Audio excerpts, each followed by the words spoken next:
bulangiu și ați mai făcut greșeala asta. Să mă înjure de copii, de mor și de familie, să vă înjure pe voi și ăla să vină să posteze cu mine. Și eu fi ca șmecher. Cum vă considerați, băi, șmecher? Eu ce să înțeleg, mă, că morții mei înjurați non-stop de voi? Dar cine pula mea sunteți voi? Bă, întrebare, cine pula mea sunteți voi? Hai să moară copiii mei, de nu să pun și o lume la înaintare. Uitați ce vă zic. Să vă jure pe voi de copii de mulți pe TikTok-urile astea și să vă facă în toate felurile. Și după aia eu să postez cu ei. M-a făcut Elvis, curățenia aia care a fost un lăchit pe la pușcărie. Băi, ce nu e adevărat? Băi, Elvis Alupian, nu vă gândiți, bă, la semnii, n-am eu treabă cu TikTokare. Elvis Alupian, Elvise, să-ți trăiască copiii tăi, n-ai fost tu cu mine la Slobozia, mâncam eu cu tine din castroane, să moară copiii mei dacă am mâncat cu tine din castroane. Știi de ce? Jur pe toată familia mea pentru faptul că erai lăchit, nu. Asta o știa toate pușcările. Ce nu știi, nu e adevărat. Dușmânia după tactul mâncați aia și pula ta, te-a bătut lumea și te-a josit. Asta o știm cu toții care o știm. Cu Segher la fel, știi ce a pățit la Slobozia? Nu sunt eu măsură să vorbesc, dar crede-mă că am intervenit eu când la baia pe unchi tu Segher. Dumnezeu să râde să fie țăna ușoară. Ideea este așa, mie niciodată nu-mi place să vorbesc niște minciuni sau să înjuri niște copii sau niște morți. Asta trebuie să o înțelegeți. Dar lăsați-mă legăturile astea de să mă copiii mei, de negre cu noi. După aia vă duceți la miliție, vă mutați la birou de investigații. Nu spuneți voi mie că voi nu sunteți mardoi. Mardoi în rasa lui Duduienii, din ce am cunoscut eu, trebuie să înțeleagă toată lumea, este așa, fratele lui Cristofor Zabar, care i-a arestat. Din ce am cunoscut Mardoi, că restul eu nu v-am cunoscut Mardoi.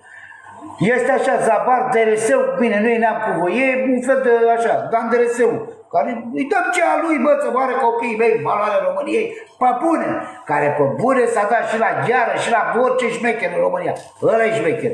Voi la cine ați văzut? Bă, pe cine ați bătut voi? Lătrați pe duceți-vă, băteți-vă cu ea care m-a bătut, bă, nu cu mine. Bă, duceți-vă și băteți-vă cu ăia, nu cu mine. Ai grijă pe mi se rupe pula și de tine și de cine vrei tu, mă, dă-te morții, mătii, indiferent cine ești. Dar cine pula mea ești tu, mă, sclăboiul? Băi, pentru mine nu există frică, nu m-a bătut nimeni în viața lor și eu pe bune am fost șmecher pentru voi, ca să știți. Ce nu e adevărat? Să mă arăt copiii mei că n-am fost șmecher pentru voi. De ce nu mai voi aveți să hata figurii, mâncare, slobos? Lasă-ne, mă, că avem și noi. Păi noi când eram nume să vă răcut, dacă e vorba de noi, dar e vorba de mine. Arătați-mi și mie din ăștia lui Pian, inclusiv și pe afară, și pe pușcărie, pe cine ați bătut. Și vă rog copiii mei de la spus să mă protejați. Bă, v-a reprezentat doar pachetul și faptul că sunteți băieții lui Pian. Atât! Ăsta e adevărul. Pe cine ați bătut? Vă întreb, pe cine ați bătut? Că tot vorbiți, vă faceți plângeri pe la ei mei. Pe cine ați bătut voi? Vă spun eu. De legat ați legat mulți, v-ați legat și neamul în pula mea. De ce să mințim? Bă, să nu știți că l-ați legat cu treaba, cu cartofoare. Vrei să vă mint? Nu pot. Bă, să vă recopim, de nu e adevărat. Ia să veniți care vreți voi, de neamul lui cine credeți voi, să veniți să mă deranjezi. Să vă recopim, bă, și încă un aspect care nu vă convine de mine. Oricine din voi, băi, oricine din voi care aveți carne măsele cu mine, să vă moară familia și ce aveți mai spun, care aveți carne măsele cu mine, oricine din România.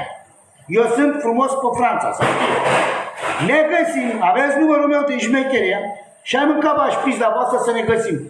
Și dacă vreau nu mă bateți pe mine, eu vă pun în genunchi. Bă, nu știți foarte bă, să moară cu familia mea. Nu știți că eu sunt șeful la mulți? Pă la pârnăi, că aveam grijă de voi, de mulți.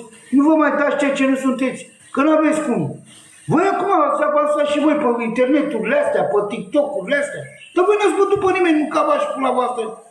Acum eu dacă spun un adevăr că fractul a făcut prăduieli sau că a rupt ușa, asta înseamnă că v-am înjurat familia sau morții? Băi, nu vă rușine, mă, și voi așa puțin. Băi, eu înțeleg altceva. Voi căutați reclamă și eu nu știu. Bă, vedeți că la noi se pune barieră. Voi sunteți 3-4 frați, noi suntem pe 12 și nu mai zic nepoși și neamuri, că să vede ori să ne vedem noi nepoși și neamuri. Dar dacă sunteți să luăm la control, să moară familia mea dacă voi sunteți mardoi. Nu sunteți mardoi. Ce nu e adevărat? Uitați-vă, eu am tăiat lumea, am bătut lumea, am făcut 20 de ani de pușcărie. Voi aveți și voi un an, doi de pușcărie și asta înseamnă că sunteți șmecheri, mă? Să moră familia mea dacă aveți cum să fiți voi șmecheri niciodată în viața voastră. Arătați-mi și mie faptele voastre. Întrebare de baraj. Arătă-mă și mie faptele voastre. Bă, a murit Dumnezeu selecție, l-am avut lângă mine pe ei, mi-am avut grija lui până la pușcărie, să moară copiii mei, uite, dacă îmi incub un cuvânt să dea Dumnezeu asta, am Sfânta Cruce public, o spun față de toată lumea. Elvis Alupian, când a căzut cu mine în cameră, Emi, Dumnezeu să ierte să fie țănăușare, fratele meu îmi pare rău, că a băgat lingura cu mine în caston, așa, dar lumea nu, și lucrurile nu e așa cum credeți voi. A venit la Anasel în cameră,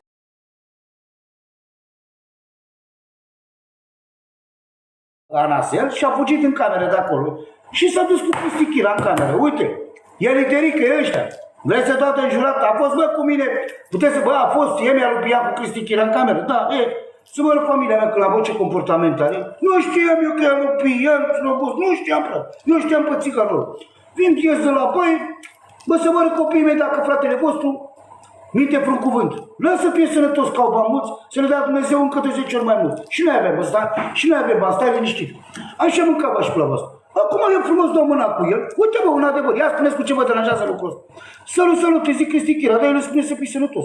Și bă, cine e copiii ăsta? Ca orice om, știi, de unde să știu eu pe Emi Alupian? Păi știu că mi-a zis el al cui este Alupian, știu că a ținut pe fata lui Ciricriu, al nașilor, și era un slăbănoc și cu ochiul așa, că știți că lumea îl știa de chior, că îi zicea chior. Despre asta e vorba, eu știu, așa. Eu să vă recopii mei, că nu m-am născut smart 2, șmecher și creier. Asta trebuie să știți mulți, am inventat pentru mulți.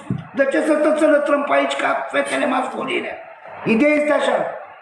Și el a sunat acasă. Vorbea pe țigănește cu Elvis, cu Grațian, nu știu. Și îmi zice Elvis, mă, Haptocar, mi-a dat, știam eu, mă, Haptocar, vezi, mă, că ți-ești colitele, că ăsta e frate, mi zic, cine ești, mă? Elvis Alupian. Te pup, nu știu ce. Îți mă, că ți-ești colitele, că ăsta nu știe de pușcărie, nu știu ce. Că e frate, mă. Și eu am zis, bă, dar de ce zici, mă, că ești băiatul Alupian? Și vorbeam cu tasul, Dumnezeu să lete. Eu mă vede Dumnezeu. Tasul a fost șmecher, frate. Asta să o spunem clar. Dar nici așa cum spune lumea. Că nu-i cunoaște mai bine, suntem din gardul vechi. Nu vă mai dați ceea ce nu sunteți. Așa. Și am avut grijă lui pe acolo, dă-i pa la unul și am zis, bă, ceva rău las. S-a spart camera, am intrat la altă cameră, s-a văzut el cu 2-3 hata lângă el și pe frasul directorul, vărăsul, ăla bătrânul, și alții punea să fumeze în baie. Și țiganii se plângea la mine. Băi, cu ce am greșit eu, maici? Bă, trebuie să vă dau voi explicații-mă. Mă, cine sunteți voi, mă, să trăiască familia voastră? Că voi nu sunteți nici șmecheri, nici bardui. V-a făcut ăștia șmecheri pe TikTok-urile astea? Hai să le închidem să mâncăm, iubire. Gata, le ajunge că s-au șmecherit. Păi, iure, păi să omoară unul de un frate de-al meu. Să omoară copiii mei dacă nu au 200 de gloanțe în cap și mă duc după el și l-am cu sine. Și voi știți că sunteți șmecheri. Ce fapte aveți, bă, nu? Bă, întrebare de baraj, vă căutați cu noi, vreți reclamă cu noi? Să moară copiii mei, dar nu vă pun barieră. Ascultă, eu unul la unul, dacă nu mă bag cu oricine din neamul vostru care nu-i convine de mine. Să vină cu mine, să vedem care sunt doi dintre voi. Dacă ai idee, căutați reclamă cu familia Chira, să moară copiii mei, de nu vă pune barieră la toți. Bă, vedeți că lui Chira vă da la cap la multe clanuri de-astea interplope. De-astea, fete de-astea masculine. De ce nu măriți în față? Voi cârâiți și când vă prinde lumea și vă rupe cura, vă duceți la miliție. Voi altceva nu știți. De unde sunteți, bă, șmecheri? Faceți-mă să înțeleg. Ce fapte aveți voi? Întrebare de baraj. Vorbe? Bani? Stai dracu cu minte ăla care vorbește aia să moară copiii mei. Bani dacă nu are și morții din groapă. Avem și noi bani, vă piși pe ei de bani. Spuneți-mi și mie ce fapte aveți ca să veniți să stați de vorbă cu mine. Pistol cu apă. Vezi că eu nu sunt alcoolist. Gata, hai, dă-i afară.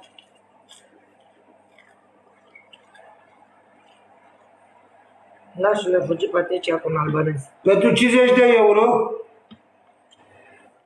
voi unii care vorbiți, tu ce fapte ai 20 ani de pușcărie, ăștia ce pușcărie, un an de până aia.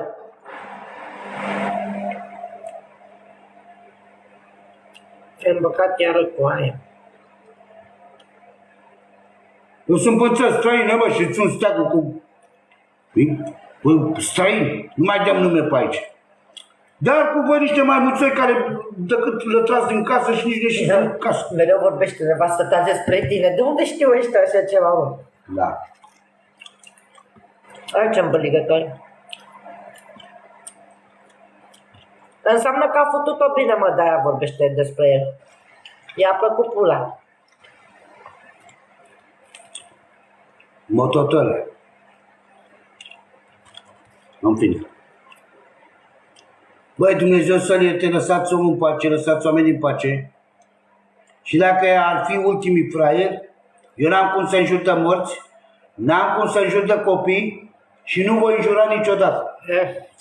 Dar să moară mie, cine mă dacă nu-l deranjez. Lăsați, bă, lumii nostru și familia noastră. Bă, dacă ți-ai familia Chiram, trăiască familia ta. Arată și mie și spune și mie, dar realitatea să trăiască copiii tăi, care a fost fraier din neamul lui Chira care ai cunoscut tu. Dar pe bune. Din ce știi tu? Pe cine cunoști dintre ăștia lui Chira? Trăiască familia ta și tot ce iubești. Păi stai mă puțin, la ce vine discuția asta, că nu înțeleg. Nu, vreau să spun o întrebare și să înțeleagă alții care vrea să se dea ceea ce n-a fost în viața lor. Cu care ai fost din neamul lui Chira la pușcărie? Cu cine ai făcut închisoare? Bă, Dumnezeu să le pe George, cu Viscol, cu toți. Așa. Eu am văzut cum să fie fraier, trăiască ție familia ta și tot ce iubești. Pune și Am fost două oameni. A bătut cineva, avea și ce să mănânce. Mă, vere, asta e vorba de discutat, că dacă avea ce să mănânce țiganii sau dacă avea putere sau dacă avea astea, nu poți să vorbești tu la adresa la oameni. N-ai cum, că oamenii au fost respectoși, au fost puternici, au ținut capul sus, luptători. Asta trebuie să înțeleagă mulți. Da, ca idee, cum poți să faci, uite, unul, fii atent, dacă unul nu are fapte, decât vorbe, poți să-l pun pe ăla cu vorbele, cu unul cu fapte? Niciodată să voră familia.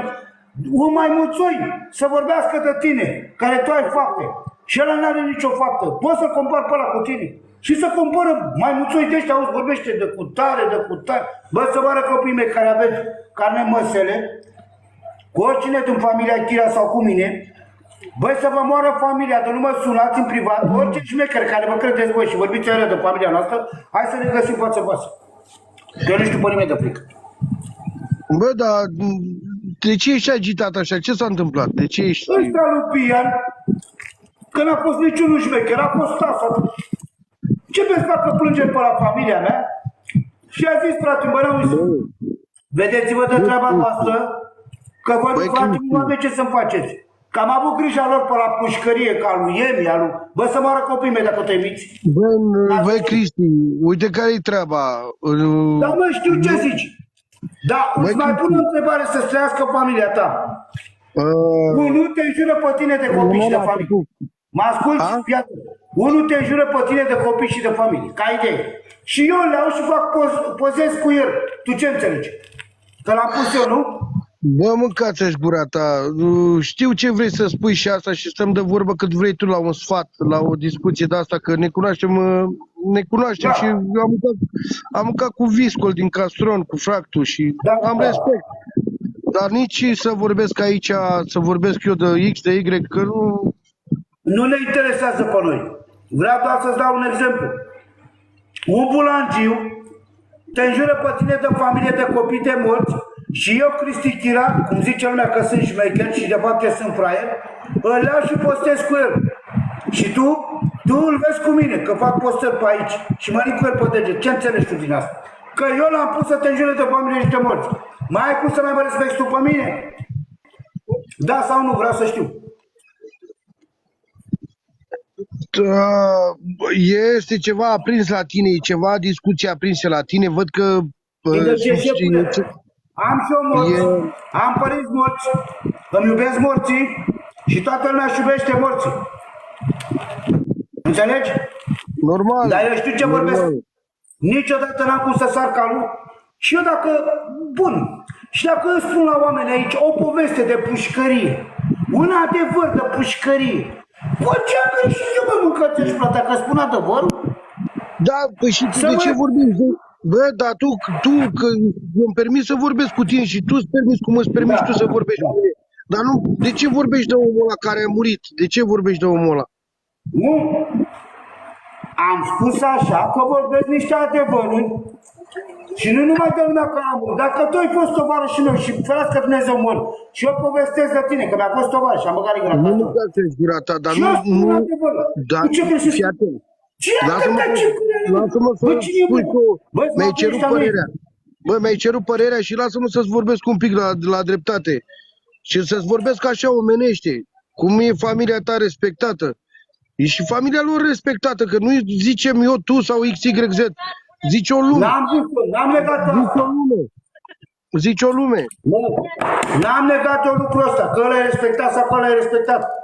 Dar cine mă înjură pe mine, mie morții mei, părinții mei morți, să moară familia mea, să mă ierți și toată lumea să vezi. La care valoare pentru mine nimeni. Când e vorba de familia, și la tine, la fel și la oricine. Ia să-ți deranjeze cineva familia, să vedem dacă taci de mult. N-ai.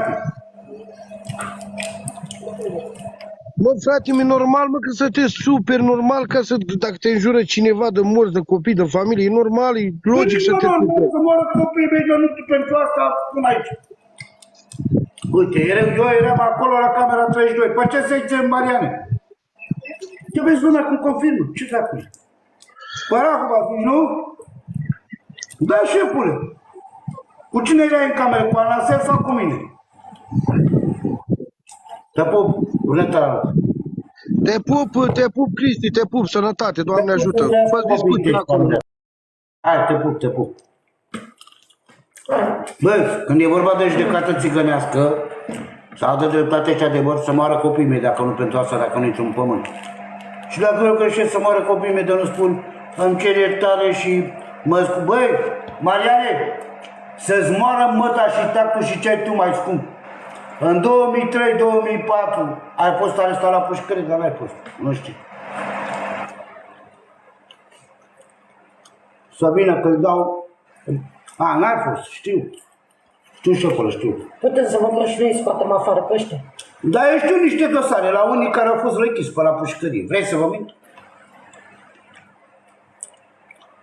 Ăsta e adevărul, mâncavaș pe la voastră. În 2010, nu în 2010, ce pune? În 2003, Ierbi Salupian, Dumnezeu să ierte pe Pian, că ăla e valoarea în familia lor, care a fost valoare pe la pușcărie, a făcut fapte pe afară, pe libertate, băiatul ăștia. Nu bine, că a făcut și niște prăduieri, nu știu, nu-i treaba mea. Ce spunea lumea, în fine. Așa? În 2003-2004, din ce știu eu, pe Jilava, eram pe la periculoși, eram încătușat în mâini și picioare, voi să spunem adevărul. Și am auzit și eu pe la pușcărie pe acolo, că, vezi, Doamne, Ierbi Salupian a fost la echipă la pușcărie, l-a josit lumea, l-a bătut lumea, nu știu, l-a făcut în toate felurile, că nu pot să mă pronunț eu aici, și că nu mânca nimeni după el. Acum, între timp, în prealabil, ajung pe cursul eu după 2-3 ani de zile, aud acolo că pe Segher Dumnezeu să le l-a bătut lumea la Slobozia și l-a înjosit. Ăștia din Călăraș. Nu știu adevărul. Ce, nu e adevărat? Știe toată lumea. Așa. Îți dai seama că eu țin cont că Segher, Dumnezeu să le se fie țărna ușoară. Mi-a zis, vezi mă că ți-ești pula ta nepoate, vezi că când ne cunoșteam de afară, ne știm de când eram și noi mai micuți. Vezi că vine nepotii acolo, ai știu câți lui. Și m-a băgat direct acolo, m-am dus eu când m-a venit după cursă cu Ierbi Salupian. Dormea la patul 2, să moară copiii mei la patul 2, ca să mai vorbim de patul. Dar nu băgă nimeni să mă dă când venea cu pachetul, punea pachetul, dar nu mânca nimeni cu el din castron, să fie clar. Despre ce am vorbit eu ceva mai rău? Am vorbit eu ceva mai rău? Vreau vorbim încă, ăsta e adevărul. Nu vă mai dați? Că voi ați spus și aici. Voi aveți cum. Vreau să închei subiectul ăsta, să înțeleagă toată familia Duduienilor. Familia Duduienii, nu ăștia fake-ule astea. Cristi Chira, băiatul lui Costel Chira, original, emblema familiei Chira, nu v-a înjurat niciodată de familie, nu v-a înjurat de morți, n-a pus niciodată pe nimeni să vă jure de familie sau de morți, nu permite la nimeni să vă jure familia sau morții și n-are cum să fie fraier ca el să calească vrăjelile astea. Dacă aveți ceva cu Cristi Chira, oricare de neamul vostru, chiar și de neamul meu, mă doare pulă, ieșiți cu mine pe covertă și treceți cu mine pe teren. Eu atât am avut de zis. Nu mai le tras pe aici, nu mai vorbiți cu astea. Că știu tot ce pișcă și ce mișcă. Cristi Chira, vorul vostru, nu e prost, vă știți. Am spus și eu o vorbă, bă, singurul Smart 2 care am cunoscut în familia lui X, al lui Dudu Ieni, l-am cunoscut pe Zabar Smart 2, l-am cunoscut pe țiganul ăsta, să-i dea Dumnezeu multă sănătate, că îl respect prea mult și pe bune a fost păptaș, DRS-ul. Și cu ce am mințit eu? Calea, ăla, nu știu mâncați ești, am vorbit eu ceva. Băi, să vă trăiască copiii voștri, am mințit-o cu ceva. Din ăștia, din băieții lui Cristofor, cel mai șmecher care știe toată lumea, Ian Aser, da? Vă știm cu toții. Am vorbit eu ceva frunză țigănașul ăla. Într-adevăr, să vă rău familia mea, copilul de nu a demonstrat că e șmecher cu bune. Partea de mulți din rasa lui, vreau să zic că Ian Aser. Am vorbit eu ceva prost? Gata, cum am enervat. Ajunge. Dă-le închis, ajunge cu ăștia. Le-ai zis, le-ai făcut mesajul, pa. Dă-le dracu închis să ne mai lase în pace Uite-ți cu să mine, mâncăm. reclame, mă, mâncava și pula voastră. Ia uite, stai cu toți bulanii. Ce alții n-au mai fost șmecheri pe la pușcării? Ia uite. Uite-te și tu comentarii. Alții n-au mai fost șmecheri pe la pușcării, măi, recunoscută lume. Uite cum- Confirmă lumea, nu? Pot să vă mint eu un cuvânt pe voi? Să vă rog familia mea, dar nu Costăluș ăla, care zice lumea că e pulanciu, dar n-a fost mai șmecher ca ăștia lui Pian. Pe la Prănai. Da, zi încolo dezinstalăm ăsta, TikTok-ul Da, tot ăsta, dracului. muie ăsta de TikTok. Da. Îl dezinstalăm și să se ducă să cânte ăștia la altă masă, că eu nu mai am mărunt. Băi, de ce să stăm să rătrâm ca bulangii pe aici? V-am spus și vă repet, eu nu ies pe TikTok așa degeaba. Nu mă interesează cartofii voștri. Șmecheria doare, Elena, o să înțelegeți voi. N-ai mai taci, mă, și cu tine, ce să înțeleg? Terminați, bă, să moară copiii mei, dacă nu la noi, familia Chira, orice clan din tot Bucureștiul ăla, orice clan care spuneți voi că e clanul și interlop, să moară copiii mei de unde să pune stop. Băi, orice clan care nu vă convine de familia Chira, nu uitați că la noi e stop pentru fiecare în parte, care nu vă convine. Da, bravo. Nu știți că al lui Chira sunt și mulți, sunt și sportivi și sunt mardoi și nu e de ăștia peste noapte. Când al lui Chira era șmecher mult să moară copiii mei, nici dacă erați inventați și nici dacă pe lista de fraieri vă nășteați.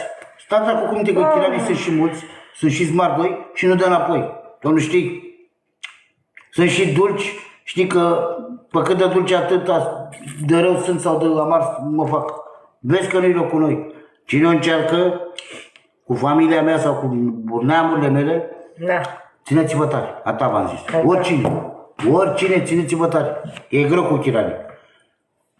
Când spui Chira, spui valoare, când spui Chira, lasă de-astea de lăutar, de slobos, că nu-i interesează pe lui. Dacă cântă la aia lăutarii sau la aia sau la celălalt, nu poate să cânte sau care treabă. Ideea este așa, ei lăutar, lasă fie sănătoși. Care aveți carne măsele cu familia mea, să moară copiii mei, orice clan, orice interlop, orice smardoi, Unde mama noastră? ieșiți pe teren. Și v-am spus, dacă te mănâncă sub coadă, eu te scar prin rău. Stai cu minte, atât zic. Stai cu minte că să moară copiii mei, dacă mă impresionează nicio miliție data, nicio prăduială data, dacă știu de frică pe cineva să moară copiii mei, și voi știți mai bine care știți că eu n-am dat înapoi nici la pușcărie, eu n-am știut pe nimeni de frică. Eu am fost pulă și pe acolo, o să fie clar. Cine se dă la familia Chira, să moară copiii mei de nu se pune barieră, ca să știți. Că mai sunt unii mici cu tare, dar vedeți că noi nu uităm, nici peste 20.000 de ani. Voi știți că noi suntem muriți. Când e vorba de război, suntem unul lângă altul. La bani, la astea, știi ce zic? Dar când e vorba de război, aveți grijă că se strânge ca la Revoluție. Stați convins că Chiranii e greu cu ei. Aveți voi cum să fiți niciodată. Vedeți-vă de treaba voastră, fiți voi șmecheri. Fiți voi interlopi, că ne interesează pe noi. Dar cine tentează și cine deranjează familia Chira, vă deranjăm pe oricine. Poate să fie oricine, să fie clar. Nu ne frică de război. Nu mi-a fost frică, nu mi-e frică de moarte. Că aveți voi bani, lasă-ne dracului. Noi am cheltuit noi la pușcărie bani cât n-ați visat voi în 10 generații și nu o să aveți toată viața voastră. Lasă-i încolo de bani. Aveți grijă că cu Chiranii e greu. Special pentru oricine care vă mănâncă sub coadă, dacă vreți să lătrați, nu aici. Și puneți bulangii să ne jure pe noi de morți de familie și pe aia hata, prieteni cu ei și de-alea. Vedeți că noi ne înțelegem. Să moară copiii voștri și familia voastră, oricare din tot Bucureștiul ăla și din șmecherea, care ai ceva cu familia Chira, să moară familia ta de nevenit să vorbești în față. Nu aici. Dacă ești bărbat. Vorbește în față, nu lătra pe telefoane ca bulangii. Ce nu vă dă să dai? Dă fraier. Nu înțelegeți că sunteți fraieri. Și am încheiat. Nu vreau să mai vorbesc mult. Dacă vă pomenesc numele să moară familia mea, deja vă las valoare. Ce valoare aveți voi? Am făcut 20 de ani de pușcărie. Dacă am făcut 20 de ani de pușcărie, asta înseamnă că sunt prăduitor? Sau voi care faceți fapte, intrați pe ușă și ieșiți pe alta și băgați lumea la pușcărie? Vedeți-vă, frate, de treaba voastră, trăiască familia voastră. Nu trebuie că nu joicherul, nu bag eu fraieri de ăștia șmecheri în seamă, nu ne trebuie nouă. Care aveți ceva cu mine, să moară copiii mei, dar nu sunt pregătit pentru oricine. Și dacă vreți să ne bătem și brigăți, voi știți că pierdeți. Nu uitați, pierdeți. Dacă presupuneți că sunteți prieteni cu noi,